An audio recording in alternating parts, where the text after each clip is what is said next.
अपन chapter 1 की theory revise करने वाले पूरी, मतलब तुमको ब्रीफ क्रक्स बता के जाऊंगा। आई बिलीव कि थ्योरी तुम कितना भी लाइन टू लाइन रट के जाओ, लेकिन आईसीआई जितने मार्क्स देना उतने ही देगी, ठीक है। तो रेदर देन ज्यादा रटने पे इन्वॉल्व करने से अच्छा कॉन्सेप्ट तुम समझ के जाओ और एग्जाम में थोड़ा खुद के वर्ड्स बना के लिख लेना, ठीक है। तो फिर कैसा होगा, अगर एग्जाम में तुम खुद के वर्ड्स बना के लिख लोगे, मैनेज कर लोगे, तो भी 2-3-4 में से तुमको 2-3 मार्क्स मिल रहे हैं। और तुम एक्यूरेट भी थ्योरी लिखोगे तो तुमको 2-3 मार्क्स मिल रहे हैं, ठीक है। क्योंकि मेरे साथ पास्ट एक्सपीरियंस है, सहजता का पेपर था, सहजता के पेपर में थ्योरी में उसने एक्यूरेट थ्योरी लिखी थी, फिर भी उसको फुल मार्क्स नहीं मिले थे, ठीक है। तो रेदर देन थ्योरी पे ज्यादा टाइम वेस्ट करने से अच्छा थ्योरी पढ़ो, ठीक है। अगर तुम्हारा सब कुछ कवर अप हो गया तो अभी थ्योरी थोड़ा डिटेल में पढ़ लेना, अदरवाइज फटाफट फटाफट ये वीडियो के साथ कर लो और खत्म कर दो, है ना। क्योंकि वैसे भी थ्योरी में उतने मार्क्स मिलने वाले है नहीं। अच्छा, थ्योरी में भी ऐसा स्ट्रक्चर है, क्वेश्चन नंबर 1 की जो थ्योरी आती है 4 मार्क की, ये आज तक चैप्टर 1 से ही आई है, ठीक है। और क्वेश्चन नंबर 6 में 5 मार्क की थ्योरी आती है, वो जनरली कोई भी चैप्टर से पूछता है ना। तो ऐसा ही होगा, आपकी बार भी ऐसी स्ट्रक्चर हो सकता है, ठीक है। क्वेश्चन नंबर 1 की थ्योरी चैप्टर नंबर 1 से आएगी और क्वेश्चन नंबर 6 की थ्योरी कहीं से भी आ सकती है, कोई भी चैप्टर से। तो we are focusing on the जो कंपलसरी है, क्वेश्चन नंबर 1 की थ्योरी कंपलसरी है, तो we are focusing on the question number 1 की थ्योरी, ठीक है बच्चों। चलो, तो आ जाओ, स्टार्ट करते हैं अपना वही रिवीजन मैराथन, ठीक है। सबसे पहले सभी को राधे राधे। आज अपन करने वाले वापिस से अगर बता दूं तो थ्योरी चैप्टर नंबर 1, इसमें सबसे पहले अपन लेंगे यूनिट नंबर 1। अच्छा, एक और बात बता दूं, ये चीजें मैं तुमको है ना डिटेल में नहीं बताऊंगा, खाली ओवरव्यू ओवरव्यू करके बताऊंगा। ज्यादा टाइम वेस्ट अपने को थ्योरी में करना नहीं है, जितना जल्दी हो सके अपन उतना जल्दी समअप करेंगे, ठीक है। सबसे पहले तो अपन ने पढ़ा बिजनेस एक्टिविटी। कोई भी बिजनेस एक्टिविटी को क्या बोलते हैं अपन? Business activity could be transaction और इवेंट, और बोथ ट्रांजैक्शन एंड इवेंट। देखो, बिजनेस एक्टिविटी बच्चों क्या रह सकता है, या तो मेरे लिए बिजनेस एक्टिविटी रहेगी ट्रांजैक्शन, ठीक है। आ सकता है एग्जाम में question, briefly explain the business activity और things involve in the business activity. अगर ऐसा क्वेश्चन आता है तो क्या क्या रहेगा, एक तो ट्रांजैक्शन रहेगा। ट्रांजैक्शन मतलब क्या, जो भी तुमने बिजनेस एक्टिविटी परफॉर्म की, इट इज द ट्रांजैक्शन। अच्छा बच्चों, इवेंट मतलब क्या? इवेंट मतलब event is the result of transaction. जैसे मैंने सारे ट्रांजैक्शन किए और मेरे को प्रॉफिट हुआ, अगर मेरे को प्रॉफिट हुआ तो profit is the result of transaction. Depreciation, मैंने एसेट खरीदा था, उसके वजह से डेप्रीसिएशन हुआ, यानी depreciation is the event, it is the result of the transaction. कुछ जगह पे ट्रांजैक्शन भी रहेगा एंड इवेंट भी रहेगा, जैसे human effort involve and results from such effort are involve. जैसे इन्वेंट्री वैल्यूएशन, इन्वेंट्री वैल्यूएशन में ट्रांजैक्शन भी इवेंट भी है, क्योंकि वो वैल्यूएशन करते टाइम लोगों को ह्यूमन एफर्ट भी इन्वॉल्व है, और it is the result of transaction, क्योंकि परचेस किया था इसलिए इन्वेंट्री है, ठीक है। तो बिजनेस एक्टिविटी पहले ब्रीफली एक्सप्लेन की। अब टाइप ऑफ ट्रांजैक्शन दो तरीके के रह सकते हैं, एक तो फाइनेंशियल, दूसरा नॉन फाइनेंशियल, ठीक है। तो दो तरीके के रह सकते हैं। फाइनेंशियल मतलब क्या, जहाँ पे क्या इन्वॉल्व है बच्चों, पैसा इन्वॉल्व है। जहाँ है पैसा वहां है फाइनेंशियल, जहाँ पैसा नहीं वहां अपने को लेना देना नहीं, वो क्या हो जाएगा, नॉन फाइनेंशियल, ठीक है। तो फाइनेंशियल ट्रांजैक्शन मतलब क्या, इन्वॉल्व ट्रांसफर ऑफ मनी और मनी वर्थ, ठीक, वो रहेगा मेरे लिए financial. Does not involve money और मनी वर्थ, वो मेरे लिए हो जाएगा नॉन फाइनेंशियल। अगर मैं एग्जांपल दूं, मेरे एम्प्लॉय ने छोड़ के चले गया, ठीक है। एम्प्लॉय बेचारा छोड़ के चले गया, उसके इसमें उदास है। अब एम्प्लॉय छोड़ के गया, बिजनेस पे इम्पैक्ट तो करेगा, लेकिन बिजनेस के लिए फाइनेंशियल है क्या, नहीं। छोड़ के जाना इसे नॉन फाइनेंशियल, मतलब नॉन फाइनेंशियल ट्रांजैक्शन में क्लासिफाई करूंगा। फाइनेंशियल मतलब क्या, जहाँ पे पैसा इन्वॉल्व होगा, पैसा लॉस हुआ, खरीदा, परचेस किया, सेल किया, पैसा इन्वॉल्व है, वो मेरे लिए क्या हो जाएगा, फाइनेंशियल ट्रांजैक्शन। अकाउंटिंग प्रोसेस बता दो। अगर तुमको याद हो, ये है ट्रेन का डब्बा और ये आगे की पूरी रेलगाड़ी। ट्रेन का डब्बा जैसे झुक झुक झुक झुक आगे चलेगा, सबसे पहले अपन क्या करेंगे, अगर तुमको याद हो चैप्टर नंबर 2 में भी बताया था अपन ने, सबसे पहले क्या होगा, सोर्स डॉक्यूमेंट आ जाएगा, फिर उसके बाद journal, ledger, trial balance, subsidy, final account, ऐसे अपन बनाते थे। यहाँ पे इसको इन्होंने कैसे प्रेजेंट किया, सबसे पहले अपन करेंगे रिकॉर्डिंग। तो सबसे पहले रेल के डब्बे में क्या जाएगा, रिकॉर्डिंग ऑफ ट्रांजैक्शन। एक बार रिकॉर्ड कर दिया, फिर उसको क्लासीफाई करो लेजर में, यानी ये हो गया एक तरीके से जर्नल, ये हो गया लेजर। अच्छा, उसको समराइज करना, समराइज करना मतलब क्या हो गया, ट्रायल बैलेंस बना देना, ठीक है। यानी ये क्या है, जर्नल लेजर ट्रायल बैलेंस की जोड़ी है। अकाउंटिंग प्रोसेस क्या है, जर्नल लेजर ट्रायल बैलेंस की जोड़ी है। इसमें सबसे पहले क्या करेंगे, रिकॉर्ड, फिर करेंगे क्लासिफाई, फिर करेंगे समराइज। अच्छा, उसके बाद उसके ऊपर से क्या होगा, फाइनेंशियल स्टेटमेंट बनेंगे। तो फाइनेंशियल स्टेटमेंट बन गए, उसको एनालाइज करो, इंटरप्रेट करो और कम्युनिकेट करो शेयर होल्डर्स को, जो भी तुम्हारे स्टेक होल्डर है जिनके लिए तुमने फाइनेंशियल स्टेटमेंट बनाई, उसको क्या करना पड़ेगा, सबसे पहले एनालाइज करना पड़ेगा फाइनेंशियल स्टेटमेंट कैसे बनाने हैं, ट्रायल बैलेंस को एनालाइज करके बनाएंगे, फिर उसके रिजल्ट्स को अपन इंटरप्रेट करेंगे और कम्युनिकेट कर देंगे मेरे जो भी है यूजर ऑफ फाइनेंशियल स्टेटमेंट को यूजिंग फाइनेंशियल इन्फॉर्मेशन। तो देखो, रेलगाड़ी के डब्बे अगर आ गया, briefly explain accounting process. Accounting process को कैसे एक्सप्लेन करेंगे, रेल का डब्बा याद रखना। सबसे पहले क्या जाएगा, रिकॉर्ड, फिर आएगा क्लासीफाई, समराइज, और एट लास्ट एनालाइज, इंटरप्रेट और कम्युनिकेट। ठीक है, इस तरीके से। ऑब्जेक्टिव ऑफ अकाउंटिंग, अगर कल क्वेश्चन आता है एग्जाम में ऑब्जेक्टिव ऑफ अकाउंटिंग, सबसे पहले अकाउंटिंग का ऑब्जेक्टिव क्या है? सारे ट्रांजैक्शन रिकॉर्ड होने चाहिए, कोई भी एरर ऑफ ओमिशन नहीं रहना चाहिए। अगर मैं तुमको डीप ब्रीफली बताऊं तो ओमिशन नहीं रहना, कोई भी भूल नहीं जाना चाहिए, इसलिए मैं क्या करूंगा, इसलिए सारे ट्रांजैक्शन रिकॉर्ड होने चाहिए, अकाउंटिंग का ऑब्जेक्टिव है। अच्छा, accounting of result of business operation. अब देखो अकाउंटिंग का सबसे बड़ा ऑब्जेक्टिव क्या है? रिजल्ट पता लगे, क्योंकि बिजनेस में मैं जब तक ट्रांजैक्शन रिकॉर्ड, क्लासीफाई, समराइज नहीं करूंगा तब तक मेरे को एनालिसिस, इंटरप्रेट, रिजल्ट करते हुए नहीं आएगा। यानी कहीं ना कहीं मेरे को प्रॉफिट या फिर लॉस नहीं मिलेगा। अब बच्चों अगर प्रॉफिट और लॉस नहीं मिल रहा है तो अकाउंटिंग कुछ भी काम किया या नहीं, क्योंकि अकाउंटिंग का मेन पर्पज ही था प्रॉफिट या लॉस निकालना। प्रॉफिट या लॉस नहीं निकाल पा रहा हो तो ऑब्जेक्टिव मीट नहीं होगा। यानी ऑब्जेक्टिव क्या है? रिजल्ट पता लगाना।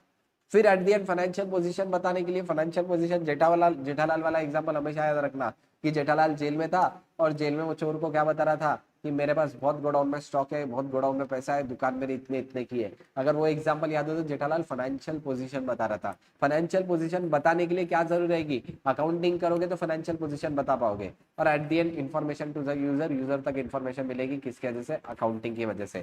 तो देखो ध्यान देना, अकाउंटिंग के ऑब्जेक्टिव, सबसे पहले अपन अकाउंटेंट के दिमाग से सोचना, हर चीज बच्चों रिकॉर्ड करनी है क्या? यस, रिकॉर्ड कर लिया, फिर क्या बनाना है? ट्रेडिंग P&L, मतलब क्या हो जाएगा? Results of business operation. फिर उसकी फाइनेंशियल पोजीशन असरटेन करो और यूजर ऑफ, जो भी यूजर है उसको इन्फॉर्मेशन प्रोवाइड कर देना। ये हो गया ऑब्जेक्टिव ऑफ अकाउंटिंग, 2 मार्क के लिए आ सकता है। Next is functions of accounting. अब ऐसा हो सकता है फंक्शन, कोई भी 2 फंक्शन तुमको पूछ ले, 3 फंक्शन, 4 फंक्शन लिखने पूछे। अकाउंटिंग के फंक्शन क्या है? सबसे पहले परफॉर्मेंस को मेजर करना, कौन से अमाउंट पे ट्रांजैक्शन हुआ, ये कहाँ से पता लगेगा मेरे को? ऑफकोर्स मेजरमेंट से पता लगेगा किस पे ट्रांजैक्शन परफॉर्म हुआ, इसलिए हो गया मेजरमेंट। फोरकास्टिंग, फोरकास्टिंग मतलब क्या? कभी कभी अपन फ्यूचर परफॉर्मेंस का फोरकास्ट करते हैं। जैसे अगर तुमको याद दिलाओ तो प्रोविजन बना रहे हैं, प्रोविजन में अपन ने क्या कर रहे हैं? फ्यूचर परफॉर्मेंस को फोरकास्ट किया और उसके बेसिस पे अकाउंटिंग की।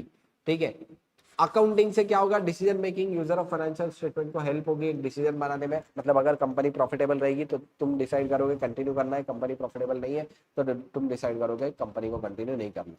नेक्स्ट क्या है? Comparison and evaluation. अब देखो मेरे पास पिछले साल के भी फाइनेंशियल स्टेटमेंट थे, इस साल के भी फाइनेंशियल स्टेटमेंट है, मैं दोनों को कंपेयर कर पाऊंगा। पिछले साल क्या फाइनेंशियल पोजीशन थी, क्या प्रॉफिट था, इस साल क्या फाइनेंशियल पोजीशन एंड प्रॉफिट है। ये कब कर पाऊंगा? जब मैं हर साल फाइनेंशियल स्टेटमेंट बना रहा हूँ।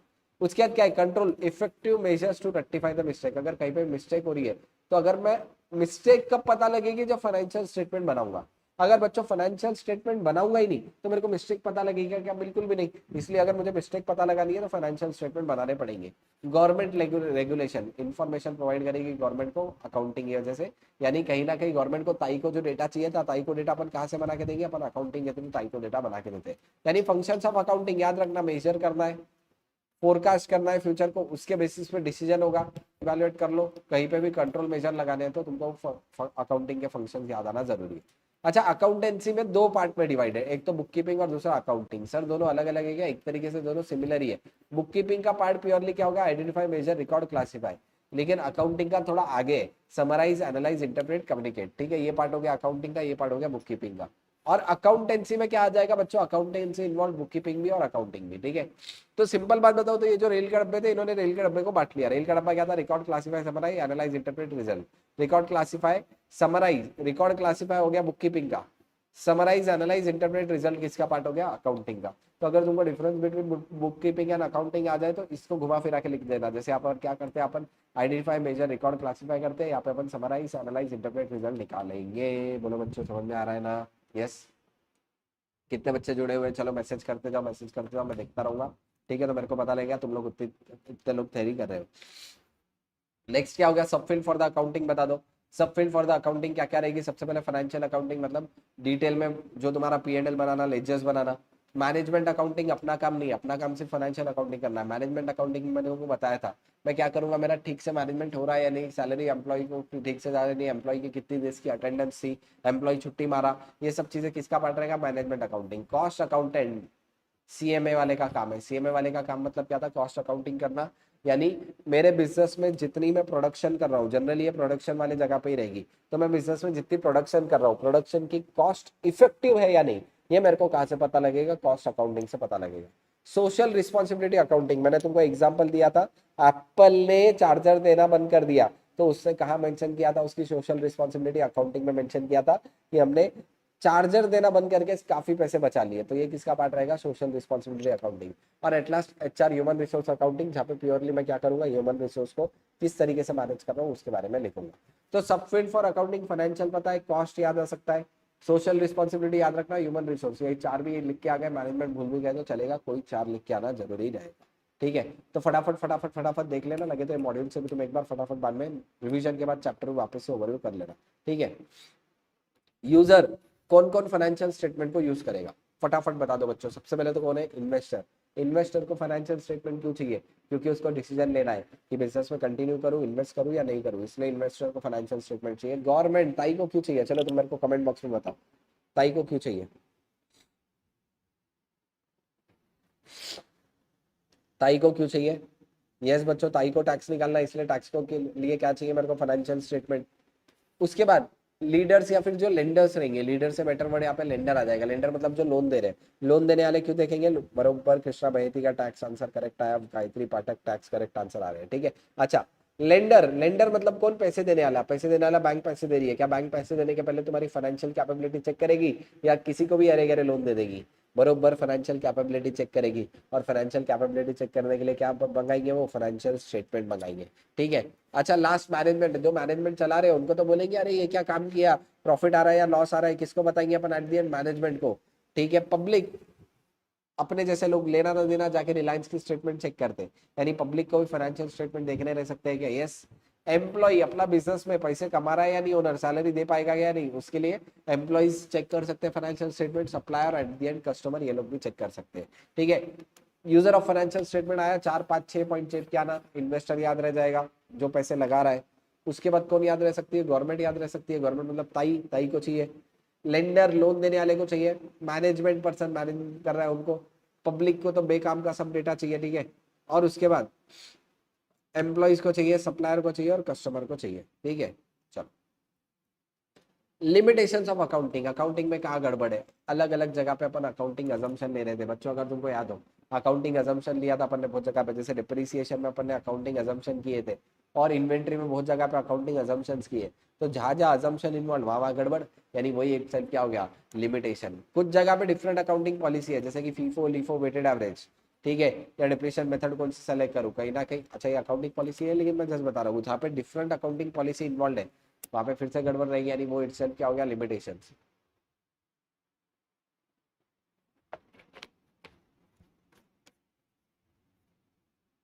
नेक्स्ट क्या होगा, अकाउंटिंग एस्टिमेट जजमेंट इन्वॉल्व होगा, वो लिमिटेशन हो गई। जैसे मैंने कितने साल तक मैं एसेट यूज करूंगा, मेरा मन चाह 10 साल तक यूज करूंगा, तब मेरे मन चाहा, यही एक गड़बड़ है। यानी जहां जहां अकाउंटिंग एस्टिमेट इन्वॉल्व रहेगा वो इटसेल्फ लिमिटेशन हो गई। अच्छा, it generate static data not dynamic data. Static data मतलब अपन को एक पर्टिकुलर डेट का बताते हैं, जैसे 1 अप्रैल से 31 मार्च, तो अपन कब एनालाइज कर रहे हैं, 31 मार्च। बैलेंस शीट कब की बताती है अपन बच्चों, एज ऑन द डेट। ठीक है, बैलेंस शीट में लिखेंगे तो क्या लिखेंगे, एज ऑन द डेट, मतलब it is a static data not the dynamic. Dynamic मतलब क्या, it is continuously ever changing रहेगा। ठीक है, तो कंटिन्यूअसली एवर चेंजिंग रहेगा, इसलिए क्या रहेगा, ये डेटा डायनामिक रहेगा। ठीक है, चलो नेक्स्ट क्या है, इन्फ्लेशन इफेक्ट इग्नोर्ड। ठीक है, इन्फ्लेशन इफेक्ट इग्नोर मतलब क्या, देखो ध्यान देना बच्चों, अकाउंटिंग में अपन इन्फ्लेशन को इज्जत नहीं देते, अपन इन्फ्लेशन को दिमाग ही नहीं लगाते, अपन क्या देखेंगे, एक्चुअल खर्चा कितना हुआ। ठीक है, अगर मेरा खर्चा 10,000 हुआ, कितने से पिछले साल खर्चा बढ़ा, एक्चुअली इन्फ्लेशन रेट 10% था तो 10% बढ़ना चाहिए, उससे ज्यादा बढ़ा है कम बढ़ा है, कुछ लेना देना नहीं है बच्चों। ठीक है, तो जहां पे लिमिट इन्फ्लेशन इफेक्ट अपन कभी भी अकाउंटिंग में देंगे क्या, नहीं। इन्फ्लेशन इफेक्ट देना है, कहाँ जाओ, अक्षय सर के पास जाओ, मतलब इकोनॉमिक्स में जाओ, अपने पास अपन इन्फ्लेशन का इफेक्ट देते हैं क्या बच्चों, नहीं देते। और उसके बाद रियल एसेट को इग्नोर कर देते हैं।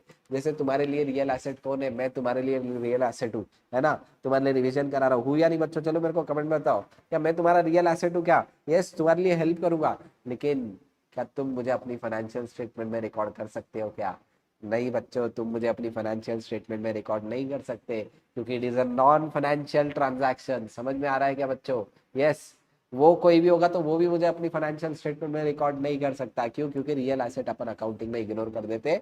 ये इटसेल्फ क्या हो गया, लिमिटेशन हो गया बच्चों, समझ में आ रहा है क्या। ठीक है, देखो ध्यान देना, फिर क्या क्या देखो, अकाउंटिंग अजम्पशन लिमिटेशन हो गया, पॉलिसी लिमिटेशन हो गया, ए और ए, कितने ए है, 3, accounting accounting accounting, accounting assumption, accounting policy, accounting estimate, तीनों लिमिटेशन है। ठीक है, इन केस क्या पता आ जाए अकाउंटिंग लिमिटेशन का क्वेश्चन, कैसे करेंगे देखो ध्यान देना। अकाउंटिंग का लिमिटेशंस ऑफ अकाउंटिंग आया ए क्यूब याद रखना, accounting assumption, accounting policy, accounting estimate, तीनों की वजह से हर जगह गड़बड़ है। ठीक है, तो अगर लिमिटेशंस ऑफ अकाउंटिंग बच्चों आ सकता है, पहले पूछा हुआ भी है, आता है क्या याद रखना, ट्रिपल ए याद रखना। ठीक है, triple A category accounting assumption, accounting policy और अकाउंटिंग एस्टीमेट। अच्छा, उसके बाद और क्या याद रख सकते हैं, स्टैटिक डायनेमिक, अगला पेपर किसका है, स्टैट का, तो लिमिटेशन क्या हो गया, स्टैटिक। ठीक है, ऐसे याद रख सकते हो, static and dynamic. Inflation effect को अपन क्या कर देंगे, इग्नोर, मतलब लास्ट पेपर इकोनॉमिक्स का है, अभी कर दो इग्नोर, इन्फ्लेशन इफेक्ट इग्नोर कर दो। और लास्ट क्या है, रियल एसेट, मतलब रियल एसेट मतलब तुम एम्प्लॉय वगैरह को इग्नोर कर दोगे। ठीक है, लिमिटेशन आते हैं, 4 भी लिख के आ जाओगे तो मार्क्स मिल जाएंगे। Very very very important question. ठीक है, सर्विसेज ऑफ चार्टर्ड अकाउंटेंट, मैं कुछ क्वेश्चन ये ना तुमको फुल हिस्से कराता हूँ। क्यों फुल हिस्से, क्योंकि बहुत बार है ना इन्होंने, है ना, जो ये पूछे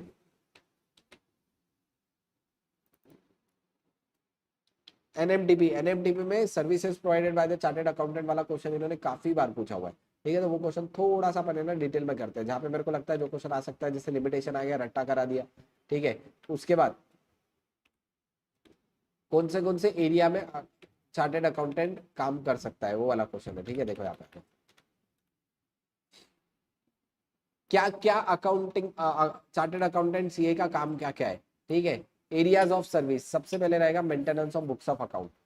अकाउंट्स मेंटेन करना किसका काम, क्या अपना काम हो सकता है क्या, यस, तो अपना काम है, तो वापस से अकाउंट मेंटेन करना किसका काम है, अकाउंटेंट का काम है। Account is maintainable as a system to record the financial transaction, यानी अपन फाइनेंशियल ट्रांजैक्शन रिकॉर्ड करेंगे। अच्छा, सपोज अपन मेंटेन नहीं कर रहे, तो अपन अकाउंट्स को क्या करेंगे, ऑडिट करने हैं। सीए का सबसे बड़ा हथियार ऑडिट करना। अच्छा, स्टैट्यूटरी ऑडिट बच्चों मतलब क्या, स्टैट्यूटरी ऑडिट मतलब कोई कंपनीज एक्ट ने बोला हुआ है सीए को पावर दी ऑडिट करो, मतलब स्टैट्यूटरी ऑडिट हो गया। इनकम टैक्स से सीए को पावर दी ऑडिट करो, मतलब स्टैट्यूटरी ऑडिट हो गया। जीएसटी ने पावर दी सीए को ऑडिट करना, मतलब कौन सा ऑडिट हो गया, स्टैट्यूटरी ऑडिट।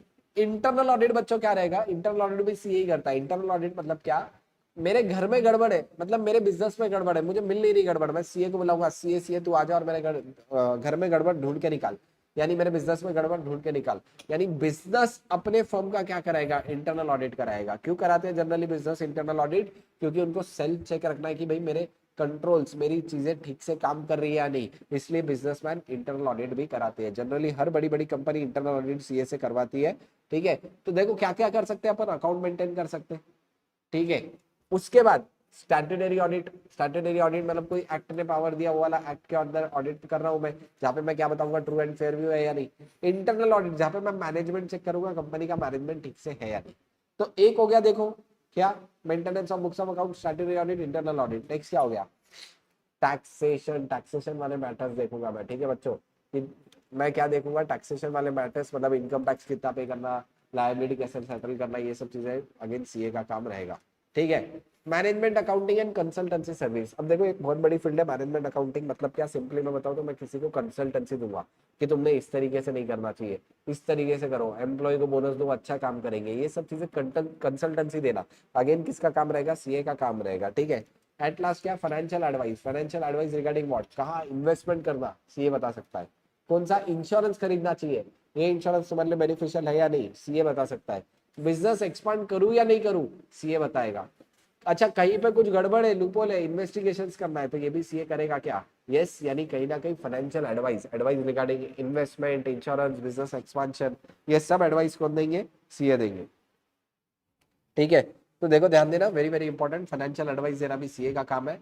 और एट लास्ट अदर सर्विसेज, मतलब सेक्रेटरियल प्रैक्टिस, कंपनीज एक्ट का काम, रजिस्ट्रेशन का काम, कंपनी फॉर्मेशन, जितने भी चीजें आती है चेक के आ जाओ, पार्टनरशिप फॉर्म बनाने का काम, आर्बिट्रेशन काम, छोटे मोटे जो भी काम याद आ गए वो लिख के आ जाना।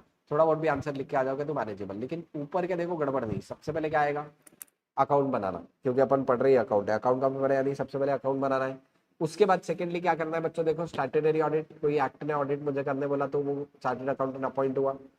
इंटरनल ऑडिट, इंटरनल ऑडिट करना भी अपना काम रहेगा। उसके बाद taxation, management accounting and consultancy service देना, फाइनेंशियल एडवाइस देना, ये सब काम किसका है, चार्टर्ड अकाउंटेंट का। और एट लास्ट अदर सर्विस, ऐसा लिख के आ जाता।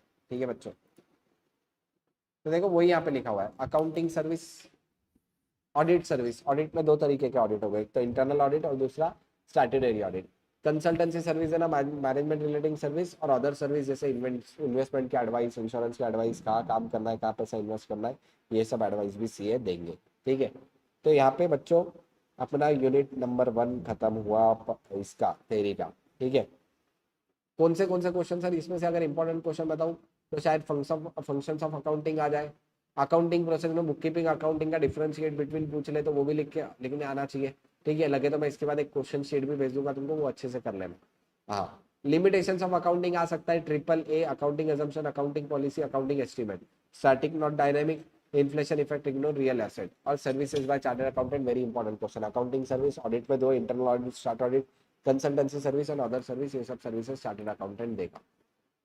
चलो फिर आ जाते हैं directly unit number 1, unit number 2। Unit number 2 काफी बार आईसीआई ने पूछा है। यूनिट नंबर 2 कैसे पूछता है पता है बच्चों, एक एक मार्क के लिए कोई ना कुछ पूछेगा, कोई एक कॉन्सेप्ट या कन्वेंशन या प्रिंसिपल। ठीक है, तो अभी मैं डिटेल में नहीं जाऊंगा, what is concept, what is convention, what is principle, अभी मैं तुमको टर्म बताऊंगा, क्योंकि ये कॉन्सेप्ट, प्रिंसिपल, कन्वेंशन नहीं पूछते, ये लोग टर्म पूछते हैं, जैसे going concern. What does mean by बच्चों गोइंग कंसर्न? गोइंग कंसर्न मतलब क्या, अपन ये अज्यूम कर रहे हैं कि बिजनेस चलता ही रहेगा। ठीक है, देखो वर्डिंग कैसी है, business will continue in foreseeable future. देखो वर्डिंग कैसी है, क्या बोला हुआ है, business will continue in foreseeable future. ये किसका पार्ट है, गोइंग कंसर्न का पार्ट है। ठीक है, नेक्स्ट क्या है, कंसिस्टेंसी। कंसिस्टेंसी मतलब क्या बच्चों, एक बार मैंने अगर कोई पॉलिसी सेलेक्ट करी, उसी को कंसिस्टेंटली अप्लाई करूंगा। ये किसका वापिस से फंडामेंटल अकाउंटिंग अजम्पशन हो गया। क्या हो गया, देखो फंडामेंटल अकाउंटिंग अजम्पशन, एक बार मैंने अगर कोई फॉलो करी तो उसी को करता रहूंगा। और लास्ट क्या है, अक्रूवल। अक्रूवल मतलब क्या, जितने मेरे कॉस्ट और रेवेन्यू है कब रिकॉग्नाइज करूंगा, व्हेन इट इज इनकर्ड और इट इज अर्नड। अगर सिंपल बात बताऊं तो अक्रूवल बेसिस में अपन क्या फॉलो करते थे बच्चों, अक्रूवल बेसिस में मैं ड्यू बेसिस फॉलो करता था। ठीक है, तो 3 मेरे फंडामेंटल अकाउंटिंग अजम्पशन है। क्वेश्चन आ गया FAA फंडामेंटल अकाउंटिंग अजम्पशन 3 लिख के आना, going concern, consistency, accrual. Going concern मतलब business will continue in foreseeable future, business चलता रहेगा, बिजनेस कभी एंड नहीं होगा। ठीक है, अपन बेसिक अजम्पशन पकड़ रहे हैं। कंसिस्टेंसी मतलब क्या, accounting principle will be followed consistently, accounting policies will be followed consistently, इसमें कहीं पे भी चेंज कुछ भी नहीं होगा। अक्रूवल मतलब क्या, कॉस्ट और रेवेन्यू कब रिकॉग्नाइज करूंगा, व्हेन इट इज अर्नड और व्हेन इट इज इनकर्ड, यानी खर्चे जब इनकर हो जाएंगे। इसमें और एक क्या पॉइंट लग सकते हो, ड्यू बेसिस वाला पॉइंट लिख सकते हो। ठीक है, फिर इसके बाद कॉन्सेप्ट, प्रिंसिपल, कन्वेंशन। सिंपल बता दो, कॉन्सेप्ट बेसिक कंडीशन है, प्रिंसिपल मतलब रूल है, और कन्वेंशन मतलब जनरल प्रोसीजर। ठीक है, इतना भी याद रख के जाओगे तो ठीक है, क्योंकि इसके ऊपर कभी पूछा नहीं है कॉन्सेप्ट क्या है, प्रिंसिपल क्या है, कन्वेंशन क्या है। ठीक है, लेकिन अगर फिर भी आए तो याद रखना, कॉन्सेप्ट मतलब प्रिंसिपल्स है, एक तरीके से कंडीशंस है जो प्रिंसिपल बनाने में मदद करेगी। प्रिंसिपल मतलब रूल्स है, और कन्वेंशन मतलब जनरल प्रोसीजर जो तुमने फॉलो करनी चाहिए रिगार्डिंग द प्रिंसिपल्स। ठीक है, यानी घूम फिर के इन्होंने प्रिंसिपल के रिगार्डिंग की बात करी गई है। नेक्स्ट क्या है, business entity concept. Business entity concept क्या बोलता है पता है, ये बांट देता है लोगों को। ठीक है, क्या बोलेगा बिजनेस एंटिटी, चलो फटाफट कमेंट में बताओ कोई मेरे को।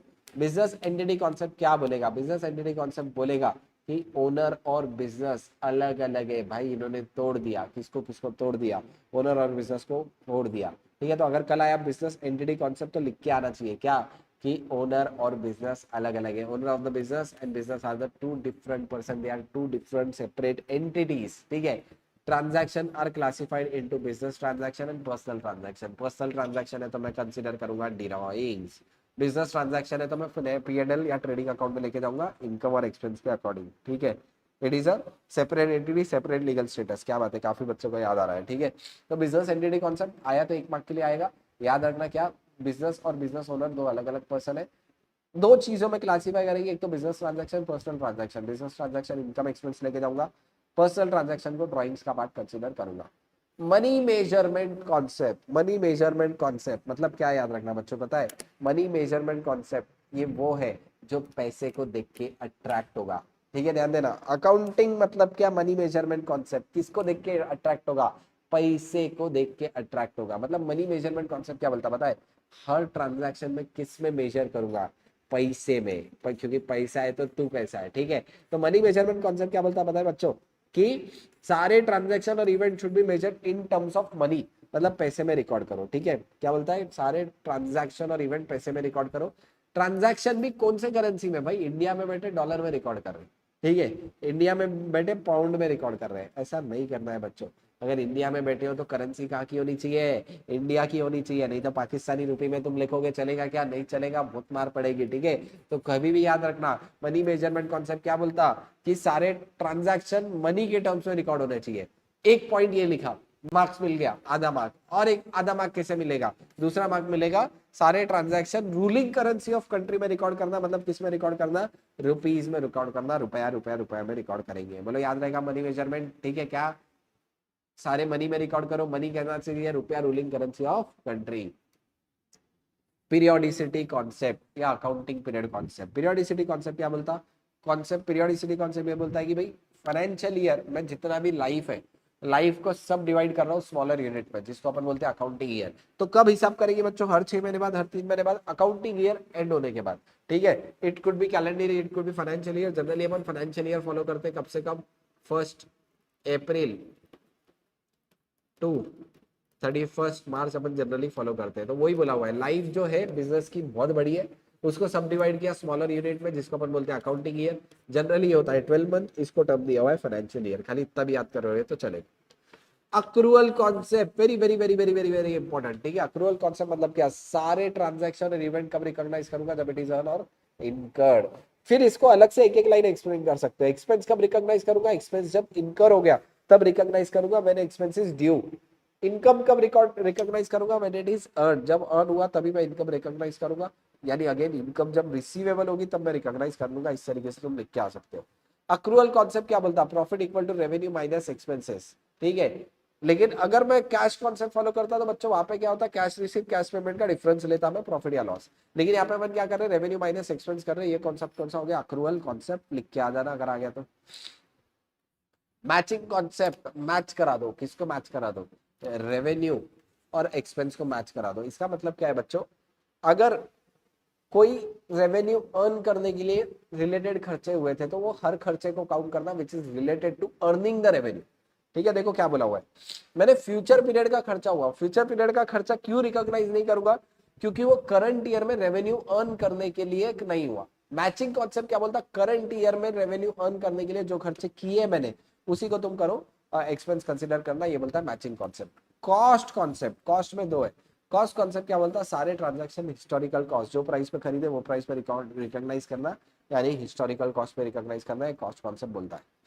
रियलाइजेशन कॉन्सेप्ट, रियलाइजेशन कॉन्सेप्ट क्या बोलेगा, अगर कहीं पे भी चेंज इन वैल्यू है तो it is only recognize when it is realize. जब भी गेन हुआ कब रिकॉग्नाइज करूंगा, व्हेन इट इज रियलाइज, ये बोलेगा रियलाइजेशन कॉन्सेप्ट। कॉस्ट कॉन्सेप्ट क्या बोलता है, हिस्टोरिकल कॉस्ट पे रखो, चेंज इन वैल्यू को अब तक रिकॉग्नाइज नहीं करना जब तक इट इज रियलाइज नहीं हो जाता। यानी एक तरीके से दोनों कॉन्सेप्ट लिंक है एक दूसरे से, cost and realisation. Dual aspect concept, चिच्चा के कितने बेटे, 2 बेटे, कौन है, एक तो डेबिट और दूसरा क्रेडिट। किसने बताया था, चिच्चा ने। चिच्चा का नाम दे के आना, क्या है चिच्चा का नाम, बोलो लुका पैसियोली। ठीक है, फटाफट फटाफट याद है यार बच्चों, चिच्चा, चिच्चा के कितने बेटे थे, तो वही बोला हुआ dual aspect concept. Every transaction है 2 एस्पेक्ट, एक है डेबिट और दूसरा क्रेडिट, दोनों भी एस्पेक्ट क्या रहेंगे, इक्वल। किससे बताया ड्यूअल एस्पेक्ट कॉन्सेप्ट, लुका पैसियोली। चिच्चा लिख के आ सकते हैं बच्चों, बताओ चिच्चा याद आएगा, चिच्चा। ठीक है, फुल डिस्क्लोजर कॉन्सेप्ट क्या बोलता है, फुल डिस्क्लोजर कॉन्सेप्ट बोलता है सारे इवेंट और ट्रांजैक्शन क्या कर दो, डिस्क्लोज कर दो। मतलब अगर कहीं पे भी कोई चीज रिकॉर्ड नहीं भी कर रहे लेकिन तुमको गड़बड़ लगती है तो सब चीजें बता देना, डिस्क्लोजर दे देना नोट्स टू अकाउंट में। जनरली ये डिस्क्लोजर कॉन्सेप्ट कंपनीज के लिए फॉलो होता है। Substance over legal form, substance over legal form मतलब क्या बोलता है, देखो ध्यान देना, कुछ जगह पे भले ही डॉक्यूमेंटेशन नहीं हुआ लेकिन मान लेंगे कि इट इज अ सब्सटेंस। ठीक है, देखो ध्यान देना, transaction and event should be recorded on the basis of substance, not merely on the legal title. Suppose मैंने कोई लैंड का टुकड़ा खरीद लिया, सामने वाले को पैसे दे दिए, मैंने पोजीशन ले लिया, लैंड मेरे पास आ गई, इंडीड रजिस्ट्री अब तक पेंडिंग है, गवर्नमेंट के हिसाब से मैं ओनर नहीं बनाऊं, लेकिन स्टिल अपन अकाउंट में प्रायोरिटी किसको देते हैं, सब्सटेंस ओवर लीगल फॉर्म। मतलब अगर सब्सटेंस में मेरे पास लैंड है, सब्सटेंस में मैं लैंड का ओनर हूं, तो मैं सब्सटेंस को फॉलो करूंगा, लीगल फॉर्म को इग्नोर कर दूंगा। ठीक है, यहाँ पे एग्जांपल में भी बोला sale of land and building should be recorded when it is sold in position. अगर तुमको याद हो तो हार्दिक पांड्या वाला क्लास में एग्जांपल दिया था। ठीक है, ऐसे करके याद आएगा, अपन किसको फॉर प्रायोरिटी देंगे, सब्सटेंस को, लीगल फॉर्म को प्रायोरिटी देंगे क्या, नहीं। ठीक है, कंजर्वेटिज्म कॉन्सेप्ट, कंजर्वेटिज्म कॉन्सेप्ट क्या बोलता बच्चों, लॉस रिकॉग्नाइज कर लो, प्रॉफिट रिकॉग्नाइज नहीं करता। देखो ध्यान देना, क्या बोलता था कंजर्वेटिज्म कॉन्सेप्ट, लॉस रिकॉग्नाइज कर लो, प्रॉफिट रिकॉग्नाइज करेंगे क्या, नहीं, loss should be recognize immediately as a provision. Profit हो रहा है, ना ना ना, प्रॉफिट रिकॉर्ड करने क्या, नहीं, unrealized profit and gain should not be recognize in the account. Qualitative characteristics क्या बोलेंगे, prudence, neutrality, faithful representation. Prudence मतलब वही कि एक्स खर्चे रिकॉर्ड करो, न्यूट्रलिटी मतलब न्यूट्रल एकदम कॉमन बाय अनबायस्ड माइंड से रिकॉर्ड करना, और फेथफुल रिप्रेजेंटेशन होना चाहिए, ये इसके कैरेक्टरिस्टिक रहेंगे, ठीक है। तो कंजर्वेटिज्म आता है, आसान तरीके से लिख सकते हो इसके बारे में। मटेरियलिटी, मटेरियलिटी, मटेरियल क्या रिकॉर्ड करूंगा, सिर्फ material things will be recorded, देखो ध्यान दे रहा। मटेरियलिटी कॉन्सेप्ट क्या बोलता है, all material item should be disclose in the financial statement, ठीक है। मटेरियल आइटम मतलब क्या, item which influence the decision of user of financial statement, मतलब मटेरियल आइटम मतलब वो आइटम जो फाइनेंशियल स्टेटमेंट के यूजर ऑफ फाइनेंशियल स्टेटमेंट को डिसीजन को इम्पैक्ट कर सकता है, वो मटेरियल रहेगा, ठीक है। तो सिर्फ मटेरियल चीजें रिकॉर्ड करनी है, ये अपन बोलता है। बेसिस ऑफ अकाउंटिंग कितने रह सकते हैं, cash basis, accrual basis, hybrid. Cash मतलब सारे ट्रांजैक्शन कैश में जैसे है रिकॉर्ड कर लो, पेमेंट हुआ रिकॉर्ड करो, रिसिप्ट हुआ रिकॉर्ड करो, ये हो गया कैश बेसिस। अक्रूवल बेसिस क्या, एज एन व्हेन अर्नड और इनकर्ड, उसके बेसिस पे रिकॉर्ड करना। हाइब्रिड मतलब रेवेन्यू रिकॉर्ड करो कैश से, खर्चा रिकॉर्ड करो एक्रूवल से। हाइब्रिड मतलब ना इसका ना इसका, दोनों का आधा आधा, रेवेन्यू रिकॉर्ड करो कैश से, एक्सपेंस रिकॉग्नाइज करना अक्रूवल से। तो ठीक है, बेसिस ऑफ अकाउंटिंग तीन रहेंगे, क्या क्या, कैश, अक्रूवल या हाइब्रिड। कैश मतलब क्या, सारे ट्रांजैक्शन रिकॉर्ड करना पेमेंट बेसिस और रिसिप्ट बेसिस। अक्रूवल मतलब जब ड्यू हो गए, mercantile basis of system of accounting, जो कि जनरली अपन ये फॉलो करते हैं, यही अलाउड है, ठीक है। और लास्ट क्या बोला, रेवेन्यू कैसे रिकॉग्नाइज करेंगे, कैश बेसिस, एक्सपेंस कैसे रिकॉग्नाइज करूंगा, अक्रूवल बेसिस। क्वालिटेटिव कैरेक्टरिस्टिक, अच्छी अच्छी बातें बताओ यहाँ पे, अच्छी अच्छी बातें क्या, अपनी फाइनेंशियल स्टेटमेंट कंपेयर कर सकता हूँ मैं, अच्छी बातें। फेथफुल रिप्रेजेंटेशन, सब सही बताइए। मटेरियल चीजें ही बताएंगे, इमटेरियल को कर देंगे इग्नोर, कंप्लीट सब बातें, full disclosure concept. Reliability, rely कर सकता हूँ। सब्सटेंस ओवर फॉर्म को प्रायोरिटी देंगे, प्रूडेंस, डिस्क्लोजर और अगेन रिलायबिलिटी आ गया, ठीक है। यानी क्वालिटेटिव कैरेक्टरिस्टिक्स ऊपर की बातें घुमा फिरा के लिख के आओ, सिंपल बात। क्वालिटेटिव कैरेक्टरिस्टिक्स का क्वेश्चन आया, ऊपर की बातें घुमा फिरा के लिख के आओ। आई होप तुमको याद रह गया होगा, ठीक है। अगर बात बताओ, कॉन्सेप्ट प्रिंसिपल बनाने के लिए काम आएंगे, प्रिंसिपल रूल है, कन्वेंशन जनरल प्रोसीजर है, फटाफट बता रहा हूँ। बिजनेस एंटिटी, ओनर और बिजनेस अलग अलग है। मनी मेजरमेंट पैसे में रिकॉर्ड करो, it should be Indian currency. Periodicity अलग अलग पार्ट में डिवाइड किया, जिसको अपन फाइनेंशियल ईयर बोलते हैं। अक्रूवल रिकॉर्ड करूंगा अर्न और इनकम बेसिस पे, यहाँ पे फॉर्मुला यूज करेंगे, profit equal to revenue minus expenses. Cost concept, cost पे रिकॉग्नाइज करो, हिस्टोरिकल कॉस्ट जो रेट पर प्राइस खरीदा था। रियलाइजेशन कॉन्सेप्ट, जब रियलाइज हुआ तभी एक्चुअली गेन रिकॉग्नाइज करना। देखो बच्चों, मैचिंग कॉन्सेप्ट, मैचिंग कॉन्सेप्ट क्या बोलता है, देखो ध्यान देना। मैचिंग कॉन्सेप्ट बोलेगा मेरे रेवेन्यू अर्न करने के लिए जो भी हुआ during the period, it should be match with the expenses incurred, मतलब रेवेन्यू अर्न करने के लिए जो भी खर्चे हुए थे सबके सब रिकॉर्ड होने चाहिए। ड्यूअल एस्पेक्ट कॉन्सेप्ट, चिच्चा को याद करना, दो बेटे डेबिट और क्रेडिट। फुल डिस्क्लोजर, सब बातें बता दो। सब्सटेंस ओवर लीगल फॉर्म, मतलब सब्सटेंस को प्रायोरिटी दो, लीगल फॉर्म का वेट नहीं करना। बिल्डिंग वाला एग्जांपल याद रखना। कंजर्वेटिज्म, लॉस इमीडिएटली, प्रॉफिट जब होगा तब, अनरियलाइज्ड प्रॉफिट रिकॉग्नाइज नहीं करेंगे। मटेरियलिटी, मटेरियल आइटम रिकॉर्ड करो, डिस्क्लोज करो फाइनेंशियल स्टेटमेंट में। मटेरियल मतलब क्या, जो यूजर ऑफ फाइनेंशियल स्टेटमेंट को इम्पैक्ट कर सकती है, ठीक है। यहाँ पे अपना यूनिट 2 का फटाफट फटाफट रिवीजन खत्म हुआ,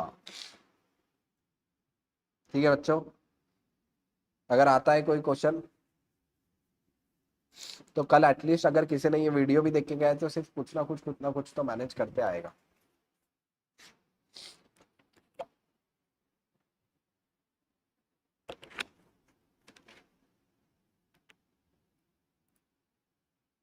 ठीक है, इसके आगे भी बच्चों कुछ चैप्टर है जो अपन मॉड्यूल से लेते हैं, मॉड्यूल से डायरेक्ट तुमको समरी बता देंगे। चलो,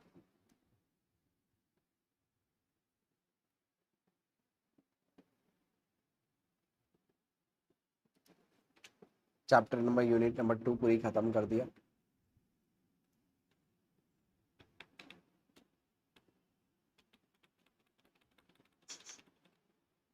अगर तुम देखोगे तो अपन समरी नोट से इतना कुछ स्किप करके आ चुके हैं, ठीक है।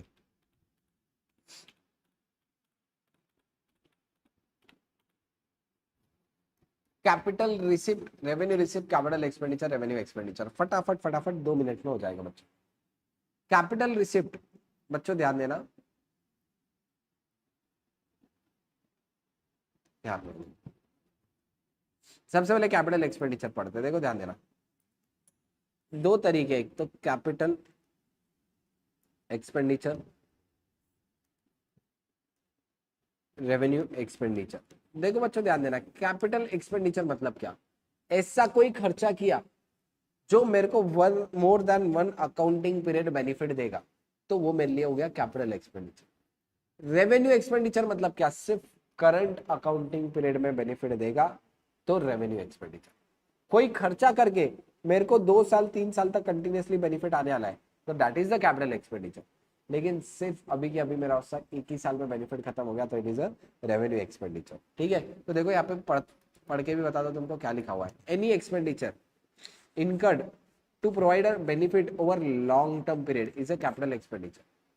रेवेन्यू एक्सपेंडिचर मतलब क्या, revenue expenditure it is incurred benefit during the current period only. मतलब इसमें कब आ जाएगा, ओवर लॉन्ग टर्म पीरियड, इसमें सिर्फ करंट पीरियड में बेनिफिट मिलेगा रेवेन्यू एक्सपेंडिचर में। ठीक है, अच्छा आगे क्या बोला, कैपिटल एक्सपेंडिचर मतलब क्या, अगर कहीं पे मैंने बिजनेस में कैपेसिटी इंक्रीज करने या प्रॉफिट बढ़ाने के लिए भी कोई खर्चा किया, कोई खर्चा ऐसा किया जिससे कॉस्ट कम हो जाएगी, बच्चों प्रॉफिट नहीं बढ़ा कॉस्ट कम हो गया, तो भी मैं उसको कैपिटल एक्सपेंडिचर बोलूंगा क्या, यस, क्योंकि मेरे को कॉस्ट कम होगा, मतलब ज्यादा टाइम तक बेनिफिट देने वाला है।